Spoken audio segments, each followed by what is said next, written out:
অল্প বাজেটে একটা long lasting party makeover base বা মেকওভার লুক প্লাস এই সুন্দর প্রিটি ল্যাভেন্ডার কালার ড্রেসটা পরে কিভাবে আমি এই লুকটি করলাম সেটাই থাকছে আজকের এই ভিডিওতে। সো প্রথমেই আমি আমার ফেসটাকে একটা ওয়েট ওয়াইপস দিয়ে ক্লিন করে নিয়েছি। তারপর আমি এই ময়শ্চারাইজারটা ইউজ করে নিয়েছি অ্যান্ড স্কিনটাকে খুব ভালো মতো প্রেপ করার পর আমি এখানে সেই গ্লামের আমার যে গ্রিপ প্রাইমারটা আছে সেটা ইউজ করে নিচ্ছি।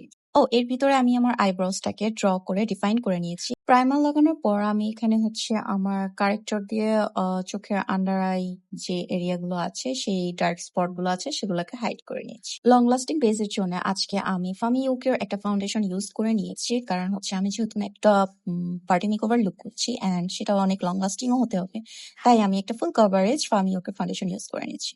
কনসিলার দিয়ে আমি আমার ফেসটাকে হাইলাইট করে নিচ্ছি অ্যান্ড তারপর আমি ইভারলি এই লুজ পাউডারটা দিয়ে আমি আমার বেসটাকে সেট করে নিচ্ছি। আন্ডার আই একটু বেশি করে লুজ পাউডার দিয়ে নিচ্ছি যাতে আমার আই লুক করার সময় আইশ্যাডো ফল আউট হলে আমার নিচের বেসটা নষ্ট না হয়।